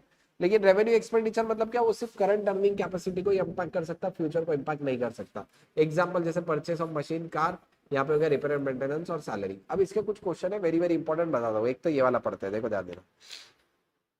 Amount spent for the construction of temporary हट, झोपड़ी बना रहा हूँ, तुमको याद है कई कंस्ट्रक्शन देखो तो उसके सामने एक छोटी सी झोपड़ी रहती है। Which were necessary for the construction of cinema house and were demolished after the cinema house is ready is a capital expenditure। मतलब क्या बोला हुआ है यहाँ पे बच्चों, देखो ध्यान देना कि मैंने कोई टेम्पररी हट बनाई, लेकिन वो उसका काम क्या था, सिनेमा हाउस कंस्ट्रक्शन करने के लिए। यानी एक तरीके से ये हट सिनेमा हाउस के लिए जरूरी, अगर सिनेमा हाउस के लिए जरूरी थी, अगर सिनेमा हाउस के लिए जरूरी थी बच्चों, अगर वो हट सिनेमा हाउस के लिए जरूरी थी, तो ऑफकोर्स मेरे लिए क्या हो जाएगा, कैपिटल एक्सपेंडिचर, क्योंकि वो हट की वजह से बिल्डिंग बनी, और building more than one accounting period benefit देने वाली है, तो हट की वजह से बिल्डिंग बनी, building more than one accounting period benefit देगी, यानी हट मेरे लिए क्या हो गया, देखो ध्यान देना, ये मेरे लिए हो गया एक्चुअली में कैपिटल एक्सपेंडिचर, तो इसका आंसर आ जाएगा ट्रू। तो देखो ध्यान देना बच्चों, यहाँ पे ट्रू भी दिया हुआ है, ट्रू दिया हुआ है, cost of hut is necessary for the construction. और बता दो, देखो इंपॉर्टेंट वाला, money spend to reduce working expenses is revenue expenditure. देखो ध्यान देना, अब मैंने खर्चा कहां पे किया, देखो बच्चों ध्यान देना, मैंने खर्चा किया करंट रेवेन्यू एक्सपेंडिचर कम करने। अब देखो यहाँ पे बोला हुआ नहीं है कितने साल तक, अगर मेरा वर्किंग एक्सपेंसेस बहुत टाइम तक कम होने वाला था, तो फिर तो कुछ फायदा नहीं है, मतलब फिर तो मेरे लिए कैपिटल होता। ठीक है, अब देखो ध्यान देना, यहाँ पे खर्चा वही हुआ, खर्चा क्या, money spend to reduce working expenses, खर्चा कम करने के लिए मैंने कहीं पे खर्चा किया, तो ऑफकोर्स वो क्या रहना चाहिए, कैपिटल एक्सपेंडिचर। क्यों कैपिटल एक्सपेंडिचर, देखो बच्चों ध्यान देना क्या लिखा हुआ है, वापस से आराम से बताता हूं। देखो money is spend to reduce expenses, खर्चा कम करने के लिए कोई खर्चा किया वो भी कैपिटल एक्सपेंडिचर, प्रॉफिट बढ़ाने के लिए कोई खर्चा किया वो भी कैपिटल एक्सपेंडिचर। तो बच्चों ये क्या हो जाएगा मेरे लिए, ये कैपिटल एक्सपेंडिचर होगा। अगेन इंपॉर्टेंट है, एक बार देख के जाना, यहाँ पे भी इन्होंने फॉल्स दिया हुआ है, इसको इन्होंने क्या बोला, क्योंकि एक्सपेंस कम करने के लिए खर्चा किया, इसे कैपिटल एक्सपेंडिचर। ठीक है, नेक्स्ट देखो और क्या है, amount spend for replacement of worn out part of machine, machine के कुछ पार्ट खराब हो गए, उसको रिप्लेस किया, क्या कैपिटल एक्सपेंडिचर होगा, क्या नहीं बच्चों, ये रिपेयर एंड मेंटेनेंस है, ये मेरे लिए हो जाएगा रेवेन्यू एक्सपेंडिचर। ठीक है, तो फिफ्थ का यहाँ पे आंसर भी देना, फिफ्थ का आंसर इन्होंने फॉल्स दिया, वो मेरे लिए रेवेन्यू एक्सपेंडिचर दिया। लेकिन इसकी जगह पे कोई ऐसा खर्चा देता जिससे मेरी इफेक्टिवनेस ऑफ मशीन बढ़ गई, अगर मशीन की इफेक्टिवनेस बढ़ गई तो मेरे लिए होता कैपिटल एक्सपेंडिचर। लेकिन यहाँ पे worn आउट पार्ट, कोई पार्ट खराब हुआ उसको रिप्लेस करके नया पार्ट लगा दिए, कोई कैपेसिटी नहीं बढ़ी, जैसे पहले था वैसे वैसे था, तो ये मेरे लिए हो गया repair and maintenance revenue expenditure. ठीक है, अच्छा expenses incurred on repairs and white washing of first time purchase. अच्छा first time purchase of old building, पहली बार अगर कोई एसेट खरीदते तो एसेट चालू होने तक के सारे खर्चे वैसे भी किसको जाते हैं, वैसे भी किसको जाते हैं, एसेट चालू होने तक के सारे खर्चे एसेट को ही जाते हैं, तो वो रेवेन्यू एक्सपेंस नहीं होगा, वो लिए होगा कैपिटल एक्सपेंडिचर। ठीक है, again very very important question. आ जाओ, और कुछ है क्या, देखो वही वाला क्वेश्चन इन्होंने रिपीट किया, वही वाला रिपोर्ट किया। अच्छा ये वाला इंपॉर्टेंट है, देखो 1000 paid for removal inventory of new site. अब न्यू साइट को इन्वेंट्री, कोई इन्वेंट्री में एक जगह से दूसरी जगह पे लेके जा रहा हूँ। अब देखो इन्वेंट्री की नेसेसरी कंडीशन तो नहीं है एक जगह से दूसरी जगह लेके जाना, तुम्हारा कुछ पर्पस होगा, वो सिनारियो में 1000 रुपए अगर कहीं पे भी पेड किया तो मेरे लिए क्या हो जाएगा, रेवेन्यू एक्सपेंडिचर। यहाँ पे इन्होंने बोला न्यू साइट को ट्रांसफर कर दे, क्या होगा, रेवेन्यू एक्सपेंडिचर होगा। अच्छा यहाँ पे देखो rings and engine of were change to at a cost of 5000 to get the fuel efficiency, fuel efficiency बढ़नी चाहिए इसलिए मैंने खर्चा किया, फ्यूल एफिशिएंसी बढ़ गई, क्या हो जाएगा बच्चों, कैपिटल एक्सपेंडिचर हो जाएगा। ठीक है, तो it will be the capital expenditure. ठीक है, अच्छा कैपिटल रिसिप्ट और रेवेन्यू रिसिप्ट, अब देखो रिसिप्ट बिजनेस के नॉर्मल कोर्स ऑफ बिजनेस में आ रही है, जैसे sale of goods, interest income, ये मेरी क्या हो जाएगी, रेवेन्यू रिसिप्ट। लेकिन कहीं पे रिसिप्ट ऐसी वाली आई जो रेगुलर नहीं थी, जैसे ओनर ने कंट्रीब्यूट किया, कौन सी रिसिप्ट आ गई, capital receipt. Long term loan लिया, सिक्योर्ड या अनसिक्योर्ड कोई भी तरीके का लोन लिया लॉन्ग टर्म में, वापस से क्या हो जाएगा मेरे लिए, कैपिटल रिसिप्ट। यानी कैपिटल रिसिप्ट सिंपल बात बताओ, जिसको लायबिलिटी ट्रीट करूंगा दैट इज कैपिटल रिसिप्ट, जिसको P&L में लेके जाऊंगा वो मेरे लिए रहेगा रेवेन्यू रिसिप्ट। अगर इसको लिखना है तो किस तरीके से लिखेंगे बच्चों, रेवेन्यू रिसिप्ट मतलब normal business course of activity में, कैपिटल रिसिप्ट मतलब विच इज नॉट नॉर्मल, एक तरीके से क्या हो सकता है मेरे लिए, अनसिक्योर्ड लोन लेना, कैपिटल इंट्रोड्यूस करना, ओनर्स का कंट्रीब्यूशन, ये सब मेरे लिए रहेगा कैपिटल रिसिप्ट। ठीक है बच्चों, यहाँ पे अगर तुम देखेंगे ओवरऑल मेरा रेवेन्यू एक्सपेंडिचर कैपिटल एक्सपेंडिचर भी खत्म हो गया, और कोई क्वेश्चन तो एज सच रिपीटेड ही है यहाँ पे क्वेश्चन, ठीक है अगेन रिपीटेड ही है। अच्छा यहाँ पे देखो बच्चों, ये ध्यान देना, compensation paid 2.5 crore to paid to worker for voluntary retirement, वो रिटायरमेंट कर रहे थे, मैंने कंपनसेशन दे दिया उनको कुछ, अगर ऐसे टाइम पे कुछ कंपनसेशन दे दिया तो वापिस से मेरे लिए कौन सी रिसिप्ट रहेगी, it is a revenue expenditure. क्यों, क्योंकि दिमाग नहीं लगाना, पे कर रहे हो ना, वर्कर ज्यादा टाइम तक साथ देने वाले थे क्या, नहीं, तो इसलिए क्या आ जाएगा, ये मेरे लिए रेवेन्यू एक्सपेंडिचर रहेगा। ठीक है,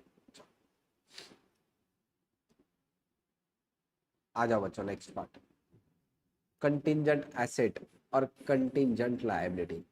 कंटिंजेंट मतलब क्या, ठीक है, ऐसी चीज क्या होगा पता नहीं है, सीए फाउंडेशन मैथ्स का पेपर कैसे आएगा पता नहीं, कंटिंजेंट है सर।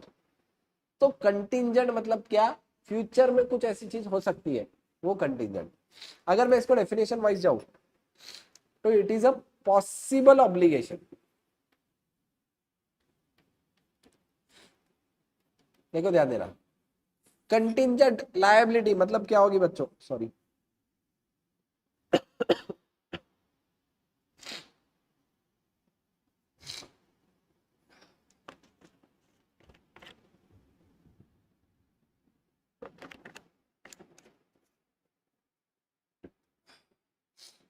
हाँ सॉरी, कंटिंजेंट लायबिलिटी बच्चों, कंटिंजेंट लायबिलिटी देखो क्या होगी, it is a possible obligation, अभी तक फिक्स नहीं है हुआ या नहीं हुआ नुकसान, लेकिन फ्यूचर में हो सकता है, वो हो गई लायबिलिटी।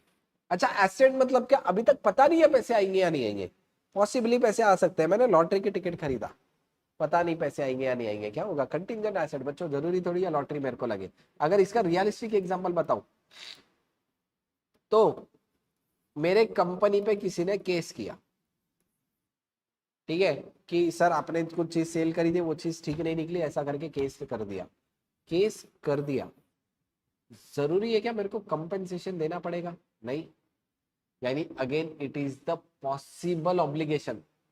ठीक है, देखो ध्यान देना बच्चों, आराम से सुन के लो एकदम, केस करना क्या हो गया वापस से, it is a possible obligation, possible obligation मतलब ये होगा कंटिंजेंट लायबिलिटी। अच्छा जिसने केस किया फिर उसके हिसाब से उसको पैसे आने चाहिए, पैसे मिलेंगे, मिलेंगे या नहीं मिलेंगे अब तक श्योर नहीं है, मिलेंगे या मिलेंगे अब तक श्योर नहीं है, मतलब सामने वाले के लिए क्या हो गया, वो कंटिंजेंट एसेट, मेरे लिए कंटिंजेंट लायबिलिटी था, लेकिन सामने वाले के लिए वो क्या हो गया, सामने वाले के लिए हो गया वो मेरा कंटिंजेंट एसेट। ठीक है बच्चों, देखो ध्यान देना, आ जाओ, contingent asset possibly arise from the past event which occurrence or non occurrence are uncertain future event, मतलब occurrence और non occurrence मेरे को पता नहीं है। अच्छा contingent liability possible obligation, past event पहले कुछ हुआ था, जैसे डेटर के साथ पहले ट्रांजैक्शन हुआ, पहले उसको सेल हुआ, पास्ट में कुछ हुआ, तब अभी गड़बड़ पॉसिबल ऑब्लिगेशन निकल सकती है। ठीक है, डिपेंडिंग ऑन द ऑकरेंस और non occurrence of uncertain future event. ठीक है, ऐसा कोई अनसर्टेन फ्यूचर इवेंट है उसके ऑकरेंस नॉन ऑकरेंस पे डिपेंड करता है। ठीक है, ये वाली देखो इस तरीके से डिफाइन करके आना, कंटिंजेंट लायबिलिटी पूछे, it is the possible obligation that arise from the past event which is not confirm uncertain in future. अच्छा कभी कभी मैं कंटिंजेंट लायबिलिटी प्रेजेंट ऑब्लिगेशन भी बोलूंगा, that arises due to past event, लेकिन मुझे पता नहीं है कितने पे रिकॉग्नाइज करना, पैसे ही नहीं पता, ये पता है कोर्ट केस हो गया, कोर्ट केस हो गया और मैं हारूंगा, मुझे ये भी पता था मुझे हारूंगा, यानी मुझे पता है प्रेजेंट ऑब्लिगेशन हो गई, लेकिन कितने पैसे देने पड़ेंगे, सामने वाला बोल रहा 50 लाख, मेरे हिसाब से 20 लाख जाएंगे वापिस से, आउटफ्लो पता नहीं है, प्रोबेबल आउटफ्लो, या मैं उसका एस्टिमेट नहीं कर सकता, वो भी मेरे लिए क्या हो गया, कंटिंजेंट लायबिलिटी। तो देखो बच्चों कंटिंजेंट लायबिलिटी दो जगह पे बोलूंगा, एक तो बोलूंगा पॉसिबल ऑब्लिगेशन जहाँ पे पता ही नहीं है पैसे देने पड़ेंगे नहीं पड़ेंगे, लेकिन पास्ट में कुछ हुआ था उसकी वजह से, uncertain future event. Possible obligation मतलब क्या, फ्यूचर में हो सकती है। प्रेजेंट ऑब्लिगेशन मतलब ऑब्लिगेशन अभी है, मेरे को पता है मैं केस हारने ही वाला हूँ, लेकिन कितने पैसे जाएंगे ये पता नहीं है, तो भी मेरे लिए कंटीजेंट लायबिलिटी रहेगी क्या? यस। ठीक है बच्चों। अच्छा, कंटीजेंट एसेट का सर अकाउंटिंग ट्रीटमेंट बता दो। कंटीजेंट एसेट कुछ भी मत करो, डू नथिंग, ना रिकॉग्नाइज करना ना डिस्क्लोज करना, कंटीजेंट लायबिलिटी है। कंटीजेंट लायबिलिटी को भी अपन रिकॉर्ड नहीं करते, अपन सिर्फ क्या करेंगे इसका, अपन सिर्फ इसका दे देंगे डिस्क्लोजर। ठीक है बच्चों, ध्यान देना, वेरी वेरी इंपॉर्टेंट। ठीक है, कंटीजेंट एसेट है, कंटीजेंट एसेट है तो उसको क्या करूंगा, कंटीजेंट एसेट को मैं कुछ भी नहीं करूंगा। कंटीजेंट लायबिलिटी है, कंटीजेंट लायबिलिटी को क्या करूंगा, सिर्फ कंटीजेंट लायबिलिटी का डिस्क्लोजर दे दूंगा। ठीक है, तो कंटीजेंट एसेट है, कुछ नहीं करना, कंटीजेंट लायबिलिटी है बच्चों, सिर्फ डिस्क्लोजर दे दो। ठीक है, गड़बड़ नहीं, आराम से ध्यान देना, कंटीजेंट एसेट है, कुछ नहीं करना, कंटीजेंट लायबिलिटी है, डिस्क्लोजर देना। कंटीजेंट लायबिलिटी रिकॉर्ड करेंगे क्या? कभी रिकॉर्ड नहीं करते कंटीजेंट लायबिलिटी, अपन कभी भी रिकॉर्ड नहीं करते बच्चों। ठीक है, चलो ध्यान देना। ये काफी important distinction between contingent liability and provision, बहुत बार पूछा हुआ है, आ सकता है। प्रोविजन बच्चों क्या रहेगा पता है, provision is the present liability, अभी की लायबिलिटी है, लेकिन contingent liability is a possible obligation. तो प्रेजेंट और पॉसिबल में, ठीक है, किसी के साथ पहले तुम्हारा कुछ रिश्ता था, वो तुम्हारे लिए प्रोविजन है। ठीक है, वो तुम्हारे लिए प्रेजेंट लायबिलिटी, किसी के साथ फ्यूचर में रिश्ता होगा, दैट इज पॉसिबल ऑब्लिगेशन। समझ में आ रहा है कि बच्चों? सर क्या बात बता दी आपने, ये बात तो याद ही रहेगी, अब ये बात तो भूल ही नहीं सकते, सवाल ही बनता। ठीक है, प्रोविजन है, अभी ही रिकॉग्निशन क्राइटेरिया मेट होगा, खर्चे अभी से होंगे, provision meets the recognition criteria. लेकिन कंटीजेंट लायबिलिटी है तो रिकॉग्नाइज करने की जरूरत है क्या? नहीं है बच्चों, ये तो खर्चे आगे होंगे। ठीक है, तो वापिस से प्रोविजन है, अभी के अभी खर्चा बुक करो, एक्सपेंस बुक करना पड़ेगा, provision meet recognition criteria, contingent liability fails to meet, मतलब उसको रिकॉग्नाइज नहीं करेंगे। प्रोविजन है तो रिकॉग्नाइज करो, कंटीजेंट लायबिलिटी रिकॉग्नाइज नहीं करना, रिकॉग्नाइज नहीं करना तो कंटीजेंट लायबिलिटी का बच्चों क्या दे देंगे अपन, डिस्क्लोजर दे देंगे। अच्छा, प्रोविजन को इन्होंने डिटेल में बोला, it is a present obligation. अच्छा, कंटीजेंट लायबिलिटी मतलब ऐसा भी हो सकता है प्रेजेंट ऑब्लिगेशन हो लेकिन उसका रिकॉग्निशन क्राइटेरिया मेट नहीं हुआ, मेरे को अमाउंट पता नहीं थी। अच्छा, if management estimate there is outflow it recognize provision in balance sheet, मतलब ये कहाँ पे रिकॉर्ड करेंगे अपन, प्रोविजन बैलेंस शीट में मैं रिकॉर्ड करता हूँ। लेकिन बच्चों तुम लोग बताओ कंटीजेंट लायबिलिटी के साथ क्या करता, फटाफट फटाफट कमेंट में आंसर आने चाहिए। कंटीजेंट लायबिलिटी के साथ क्या करूंगा बच्चों, मैं कंटीजेंट लायबिलिटी का दे दूंगा disclosure, it is disclose the obligation as a contingent liability. मैं फाइनेंशियल शीट में रिकॉर्ड नहीं करता, मैं दे दूंगा डिस्क्लोजर। ठीक है, अगर कल आता है एग्जाम में लिख के आना, क्या क्या लिख के आएंगे, प्रेजेंट पॉसिबल, रिकॉग्नाइज करूंगा, रिकॉग्नाइज नहीं करूंगा। अच्छा, कभी कभी प्रोविजन प्रेजेंट ऑब्लिगेशन है, कंटीजेंट भी प्रेजेंट ऑब्लिगेशन रह सकती है, लेकिन वो कब होगा जब मेरे को पता नहीं है कितने पे रिकॉग्नाइज करना, अमाउंट पता नहीं है। अच्छा, प्रोविजन का क्या करेंगे, बैलेंस शीट में रिकॉग्नाइज करेंगे, कंटीजेंट लायबिलिटी का क्या कर दूंगा, डिस्क्लोजर दे दूंगा। क्या बात है प्रथम, इसका आंसर आया डिस्क्लोजर देंगे। ठीक है, करेक्ट। चलो आ जाओ, यहाँ पे अपना एक और खत्म हुआ, कंटीजेंट लायबिलिटी और कंटीजेंट एसेट। अच्छा, ये डिस्टिंक्शन काफी इंपॉर्टेंट है, ये एग्जाम में आ सकता है। ठीक है, तो बच्चों ये भी अपन ने एक बार देख लिया। चलो नेक्स्ट रहेगा यूनिट नंबर 5, अकाउंटिंग पॉलिसी। ठीक है, अकाउंटिंग पॉलिसी वही है, prudence, substance over form, materiality already बता चुका हूँ। प्रूडेंस मतलब क्या, खर्चे इमीडिएटली रिकॉग्नाइज करो, सब्सटेंस ओवर फॉर्म मतलब सब्सटेंस को अपन अकाउंट में प्रायोरिटी देते हैं, मटेरियलिटी मतलब क्या, मटेरियल चीजें ही सेलेक्ट करना। ठीक है, तो सिलेक्शन ऑफ अकाउंटिंग पॉलिसी कैसे होगा, prudence, substance over form, materiality, इसके ऊपर बेसिक्स होगा। ठीक है, कभी आया नहीं लेकिन आता है तो ठीक है, ध्यान रखें। सिलेक्शन ऑफ अकाउंटिंग पॉलिसी, क्या अकाउंटिंग पॉलिसी में अपने अकॉर्डिंग सेलेक्ट कर सकता हूँ क्या? यस, जो भी अकाउंटिंग पॉलिसी सेलेक्ट करो वो कंसिस्टेंटली अप्लाई करना, ये बात याद रखना। ठीक है, अच्छा ये वाला इंपॉर्टेंट है, ये क्वेश्चन एग्जाम में आ सकता है बच्चों, क्या अकाउंटिंग पॉलिसी में चेंज कर सकता हूँ क्या? तुम लोग बताओ मेरे को कमेंट में, क्या मैं अकाउंटिंग पॉलिसी चेंज कर सकता हूँ क्या? विवेक शर्मा पटना से, राधे राधे गुरुजी, राधे राधे। ठीक है, क्या बात है, पटना से भी लोग अपने पास ज्वाइन कर रहे हैं, वेरी गुड। ठीक है, चलो, चेंज इन अकाउंटिंग पॉलिसी, क्या मैं अकाउंटिंग पॉलिसी बच्चों चेंज कर सकता हूँ क्या? Definitely yes, accounting policy change कर सकता हूँ, लेकिन कुछ कंडीशन मैट हो, कुछ कंडीशन रिक्वायर है ना। देखो इसमें 3 नाम याद रख लो। ताई ने बोला, मतलब गवर्नमेंट में कुछ रेगुलेशन में चेंज हुआ। आईसीआई ने बोला, आईसीआई क्या बनाता है, एएस, एएस के लिए ऐसे याद रखना, एएस बनाता है आईसीआई। आईसीआई ने बोला एएस हम बदल देंगे। ठीक है, तो एएस बदल देंगे, तो एएस अगर चेंज हुआ तो मेरे को पॉलिसी चेंज करनी पड़ेगी। और एट लास्ट क्या है पता है, मन किया, अच्छा लगता था। अब देखो ध्यान देना, 3 सिनारियो में चेंज होगी पॉलिसी। कितने यहाँ पे 2 है, 2 के अंदर 3 है, बताऊंगा बच्चों। एक तो कब, जब कुछ ना कुछ गवर्नमेंट रेगुलेशन में ही चेंज हुआ, कंपनीज एक्ट बोलता तुम ये पॉलिसी नहीं फॉलो करनी चाहिए, तुमको पर्टिकुलर ये पॉलिसी फॉलो करनी पड़ेगी। कंपनीज एक्ट बोला, एक्ट को अपन ओवरराइड नहीं करेंगे। एएस में ही चेंज हो गया, तुम पॉलिसी लगा रहे थे लेकिन एएस में चेंजेस हो गया, चेंजेस हो गया, कुछ नहीं कर सकते। और मन को अच्छा लगता है, मतलब मेरे को ऐसा लगता है कि अगर मैं ये पॉलिसी सेलेक्ट करूं, it will be better presentation in financial statement. तो मेरे मन को लग रहा है कि अगर फाइनेंशियल स्टेटमेंट में बेटर प्रेजेंटेशन होगा, वैसे सिनारियो में भी बच्चों क्या मैं पॉलिसी चेंज कर सकता हूँ क्या? यस, वैसे सिनारियो में पॉलिसी चेंज कर सकता हूँ। देखो ध्यान देना, चेंज इन अकाउंटिंग पॉलिसी कब पॉसिबल होगा? It is required by some statute. Statute मतलब ताई ने बोला, स्टैट्यूटरी लॉस ताई बना दिया, ताई ने बोला। फिर क्या बोला? Compliance with the accounting standard. Accounting standard में चेंज हुआ तो, यानी एक तरीके से ये एक पॉइंट हो गया, एक पॉइंट हो गया, 2 है, इन्होंने एक ही लाइन में लिखा। तो एक तो स्टैट्यूट ने चेंज बोला, या अकाउंटिंग स्टैंडर्ड में चेंज हुआ, या फिर change would result in the more appropriate presentation of financial statement. ठीक है, चेंज कब? जब चेंज करने से ज्यादा अच्छे से बेटर प्रेजेंटेशन होगा फाइनेंशियल स्टेटमेंट में, तब भी चेंज कर सकता हूँ। यानी अकाउंटिंग पॉलिसी चेंज कर सकते हैं क्या? यस, 3 सिनारियो में, या तो स्टैट्यूटरी है, कंप्लाइंस है, या अकाउंटिंग स्टैंडर्ड का कंप्लाइंस है, या फिर मेरे मन को करता है, मतलब मेरे को लगेगा कि चेंज करने से ज्यादा अच्छे से प्रेजेंट कर पाऊंगा, तो वो चीज स्ट्रक्चर में। तो अकाउंटिंग पॉलिसी के ऊपर डेफिनेटली ये वेरी वेरी इंपॉर्टेंट क्वेश्चन आ सकता है बच्चों।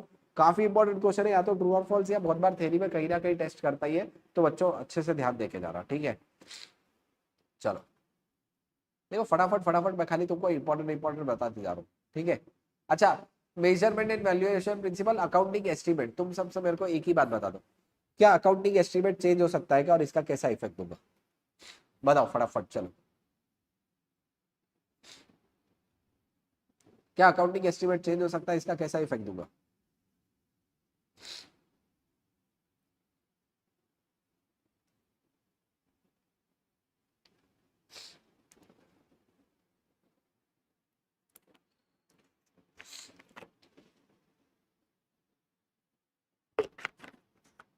गायत्री बाटक सबसे पहले आया, यस सर चेंज हो सकता है। Prospective effect, correct answer Gayatri, एकदम ठीक है, वेरी गुड। राधिका पावड़े, करेक्ट आंसर, यस चेंज हो सकता है सर, प्रोस्पेक्टिव इफेक्ट देंगे डेफिनेटली। अकाउंटिंग एस्टीमेट को मैं चेंज कर सकता हूँ, प्रोस्पेक्टिव इफेक्ट दूंगा, यस प्रथमेश, करेक्ट आंसर। अंकुर गुप्ता, ठीक है, यस प्रोस्पेक्टिव इफेक्ट दूंगा। प्रोस्पेक्टिव इफेक्ट मतलब क्या था?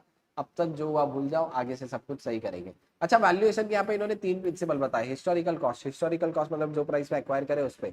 करंट कॉस्ट मतलब अभी क्या मार्केट वैल्यू चालू है, ठीक है, ध्यान देना ये बच्चों, 4 चीजें टर्म क्लियर रहने चाहिए। वैल्यूएशन प्रिंसिपल 4 है टोटल। हिस्टोरिकल कॉस्ट मतलब जो डेट पे एक्वायर किया, यानी एक्विजिशन कॉस्ट मेरी हो जाएगी हिस्टोरिकल कॉस्ट। करंट कॉस्ट मतलब आज की डेट में मैं परचेस करूं, if purchase on today date, आज की डेट में मैं एसेट परचेस करूंगा तो कितने पे हो जाएगा, ये मेरे लिए होगी करंट कॉस्ट। रियलाइजेबल वैल्यू, आज की डेट में मैं सेल करूं तो कितने पैसे आएंगे, ये मेरे लिए होगी रियलाइजेबल वैल्यू। और प्रेजेंट वैल्यू मतलब क्या? यहाँ पे प्रेजेंट वैल्यू मतलब एक तरीके से फ्यूचर का इंटर का पार्ट है। यहाँ पे अपन क्या करते हैं, फ्यूचर में होने वाला बेनिफिट, फ्यूचर में होने वाले कैश फ्लो को मैं प्रेजेंट वैल्यू करके उसकी वैल्यू डिराइव करूंगा, ठीक है। यानी एक तरीके से फ्यूचर कैश फ्लो को मैं प्रेजेंट वैल्यू में कन्वर्ट करके मैं प्रेजेंट वैल्यू निकालता हूँ, ठीक है। तो ये थोड़ा कॉम्प्लिकेट वाला। हिस्टोरिकल कॉस्ट मतलब जो प्राइस पे एक्वायर किया। करंट कॉस्ट मतलब आज परचेस करूं, आज की डेट में क्या कॉस्ट चालू है वो करंट कॉस्ट। रियलाइजेबल वैल्यू मतलब अगर बेच दूंगा तो कितने पैसे आएंगे, और प्रेजेंट वैल्यू, ठीक है।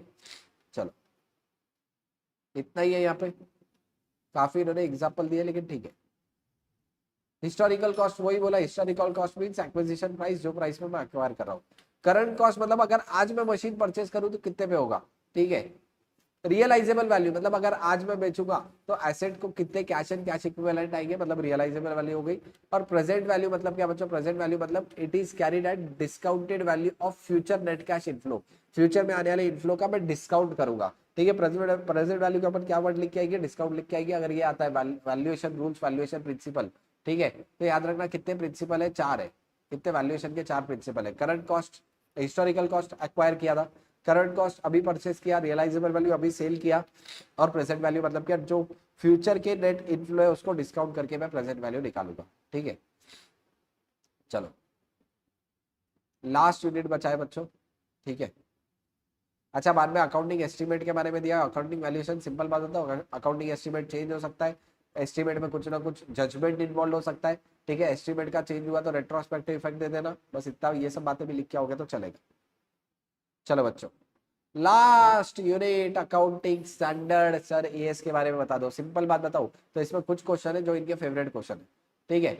अच्छा, फॉर्मुलेशन ऑफ एएस, यहाँ पे अकाउंटिंग स्टैंडर्ड बोला हुआ है, एरिया आइडेंटिफाई होगा, एक ग्रुप मिलके सीएस का ग्रुप मिलकर उसके ऊपर स्टडी करेंगे, ड्राफ्ट बनाएंगे और लोगों को पढ़ने देंगे, तो पढ़ के गलतियां बताओ, फिर वो ड्राफ्ट के ऊपर डिस्कशन होगा अलग अलग जगह पे, फाइनल एक्सपोजर बनेगा ड्राफ्ट का, फिर उसके ऊपर कमेंट आएंगे, मॉडिफिकेशन और इशू ऑफ एएस होगा, ठीक है। कुछ भी काम करिए जस्ट बता दिया। अच्छा, अकाउंटिंग स्टैंडर्ड, क्या क्या बातें अकाउंटिंग स्टैंडर्ड में लिखी हुई है, कौन से इशू को डील करेगा। अब देखो, recognition of event and transaction, कहां बोला हुआ इवेंट और ट्रांजैक्शन रिकॉर्ड करो अकाउंटिंग स्टैंडर्ड में। ट्रांजैक्शन कौन से अमाउंट में मेजर करना है, ये क्या बताता है अकाउंटिंग स्टैंडर्ड। कैसे प्रेजेंट करना है अकाउंटिंग स्टैंडर्ड बताएगा, और कैसे डिस्क्लोज करना है वो अकाउंटिंग स्टैंडर्ड बताएगा। यार अकाउंटिंग स्टैंडर्ड से क्या क्या देखो इशू कंसर्न हो गए, एक तो ट्रांजैक्शन और इवेंट कब रिकॉग्नाइज करना, कौन से अमाउंट में रिकॉग्नाइज करना, कहां पे रिकॉग्नाइज करूं, और इसका डिस्क्लोजर कैसे दूं। देखो वापिस से, कब, कितने पे, कहा, और कहा डिस्क्लोज करूं, ठीक है। देखो ध्यान देना, कब मतलब कौन से टाइम पे रिकॉग्नाइज करूंगा इवेंट और ट्रांजैक्शन, मेजरमेंट कितने पे, प्रेजेंटेशन कहां पे प्रेजेंटेशन फाइनेंशियल स्टेटमेंट में दूं, और एट लास्ट उसके डिस्क्लोजर कब कब देने चाहिए। Objective, very very important, objective of accounting standard आ सकता है।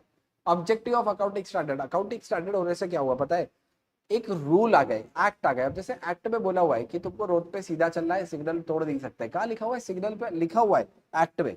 वैसे ही अकाउंटिंग के बारे में कहीं लिखा हुआ ही नहीं था, तो क्या आ गए अकाउंटिंग स्टैंडर्ड। इन्होंने क्या बोल दिया, इस तरीके से तुमको अकाउंटिंग करनी पड़ेगी, अगर नहीं करोगे तो तुम्हारी अकाउंटिंग फाइनेंशियल स्टेटमेंट करेक्ट नहीं कहलाई जाएगी। तो इससे क्या हो सकता है, अगर इंडिया में हर लोग सेम तरीके से अकाउंटिंग कर रहा है तो इससे बेनिफिट क्या होगा, कंपेरेबिलिटी डेवलप होगी, ठीक है। तो क्या करता है ये, eliminate non comparability of financial statement, मतलब इंडिया की कोई भी फाइनेंशियल स्टेटमेंट उठाओ तो कंपेयर कर सकता हूँ। अच्छा, ये क्या प्रोवाइड करेगा, accounting policy, set of standard, valuation और डिस्क्लोजर नॉर्म रिक्वायरमेंट मेरे को पता लगेगा, जिससे मेरे को हेल्प होगी कि आइडेंटिफाई करने में कौन से प्राइस पे रिकॉग्नाइज करना है और कैसे रिकॉग्नाइज करना है, ठीक है। तो ऑब्जेक्टिव ऑफ अकाउंटिंग स्टैंडर्ड था। अच्छा, यहाँ पे बेनिफिट ऑफ अकाउंटिंग स्टैंडर्ड देखो, कंपेयर कर सकते हो, डिस्क्लोजर अकाउंटिंग स्टैंडर्ड के हिसाब से देना, और स्टैंडर्डाइज, अगर अल्टरनेटिव अकाउंटिंग ट्रीटमेंट है तो वहां पे स्टैंडर्डाइजेशन आ जाएगा कि तुम यही चीज फॉलो करो, ये सब चीजें अकाउंटिंग स्टैंडर्ड में लिखी हुई रहेगी। तो क्या क्या याद रखना, एक तो कंपेयर होगा, स्टैंडर्डाइजेशन आएगा कि हर जगह इस तरीके से करना है, और additional disclosure requirement accounting standard बताता है, ठीक है। अच्छा, अच्छा, अकाउंटिंग स्टैंडर्ड कौन बनाता है, अगर तुमको याद हो तो आईसीआई नहीं बनाता, आईसीआई का इन्वॉल्वमेंट है, लेकिन किसके through, accounting standard board, ASB बनाता है अकाउंटिंग स्टैंडर्ड, ठीक है। Eight the and ASB rule करता है आईसीआई के थ्रू ही, ठीक है। लेकिन अकाउंटिंग स्टैंडर्ड आईसीआई नहीं बनाता बच्चों, अगर अगर एग्जाम में ऐसा क्वेश्चन आ गया तो याद रखना, अकाउंटिंग स्टैंडर्ड कौन बनाता है, अकाउंटिंग स्टैंडर्ड बोर्ड बनाएगा, ठीक है। अच्छा, और इन्होंने इंडियस के बारे में दिया, इंडियस मतलब क्या, कुछ लोगों को, कुछ कंपनी को अकाउंटिंग स्टैंडर्ड के ऊपर की चीज लगती है, इंडियन अकाउंटिंग स्टैंडर्ड, इंडियस मतलब अकाउंटिंग स्टैंडर्ड का मॉडिफाइड वर्जन। अगर किसको एप्लीकेबल होता है तो ये लिस्टेड कंपनी का एप्लीकेबल है, या फिर अनलिस्टेड कंपनी है तो उनकी नेटवर्क 250 करोड़ से ज्यादा है, ठीक है। वो ऐसा था 25 25 25 25 पे एक जीरो लगा दो। इंडियस किसको लगेगा, लिस्टेड कंपनी, अनलिस्टेड कंपनी उसकी नेटवर्क 250 करोड़ के ऊपर ज्यादा है, तो ठीक है। चलो, यहाँ पे लिस्ट ऑफ अकाउंटिंग स्टैंडर्ड दिया, अगेन कुछ भी काम की नहीं है, और इंडियन अकाउंटिंग स्टैंडर्ड का इन्होंने इंट्रोडक्शन दिया हुआ है, ठीक है। अगेन मेरे को नहीं लगता लिस्ट में से वो लोग कोई एक एग्जैक्ट स्पेसिफिक क्वेश्चन उठा के पूछ लेंगे, ठीक है। वही है कंपेरेबिलिटी, कंपेरेबिलिटी एडिशनल डिस्क्लोजर बताएगा, ठीक है। समरी में भी उतना ही लिखा हुआ है। इतना कर लोगे तो तुम्हारी अकाउंट की थ्योरी के लिए चैप्टर नंबर 1 की थ्योरी का यहाँ पे पूरा का पूरा रिविजन हो गया। बच्चों एक बार बताओ, इसके अलावा मैं तुमको एक क्वेश्चन लिस्ट ग्रुप पे ऑलरेडी भेजी हुई है तुम्हारे, अगर उतनी क्वेश्चन लिस्ट भी कर लोगे, दिनेश सर ने भेजी थी आई गेस, तो उतना सफिशिएंट हो जाएगा। सर आपने बहुत फास्ट ले लिया, गड़बड़ में बताया, खाली एक एक क्रक्स दिया। देखो बच्चों, मैंने वो क्रक्स दिए कि अपना ऑलरेडी अपन इसके ऊपर 1 घंटा दे चुके हैं, 1 घंटे से अपन इसके ऊपर ज्यादा टाइम दे भी नहीं सकते, ठीक है। तो कहीं ना कहीं अपन है ना लिमिटेड टाइम देंगे, 1 घंटे के ऊपर अपन ये थ्योरी को मैक्सिमम दे भी नहीं सकते थे, तो इतना समझ लो। अगर कल एग्जाम में ये चैप्टर नंबर 1 से कोई क्वेश्चन आता है तो याद आ जाएगा कि एकांत सर ने थोड़ा बहुत बताया था, उसके बेसिस पे एटलीस्ट फेंक पाओगे। वो बोलते हैं ना, फेंकना है तो फेंकना रिलेवेंट है, और जब भी रिलेवेंट फेंकते हो 4 में से 2 मार्क मिलेंगे, सर हम तो एग्जैक्ट लिखना चाहते हैं, एग्जैक्ट भी लिखोगे तो 4 में से 2 आएंगे, फेक के भी लिखोगे तो 4 में से 2 आएंगे। तो जिन्होंने पहले से थेरी की रखी है उनकी बात अलग हो गई, लेकिन जिन्होंने कभी थेरी नहीं की, मेरा बोलना है खाली इतना कर लो, कॉन्सेप्ट याद रख के जाना तो हो जाएगा, आज से स्ट्रेस लेने की जरूरत नहीं है। ठीक है बच्चों।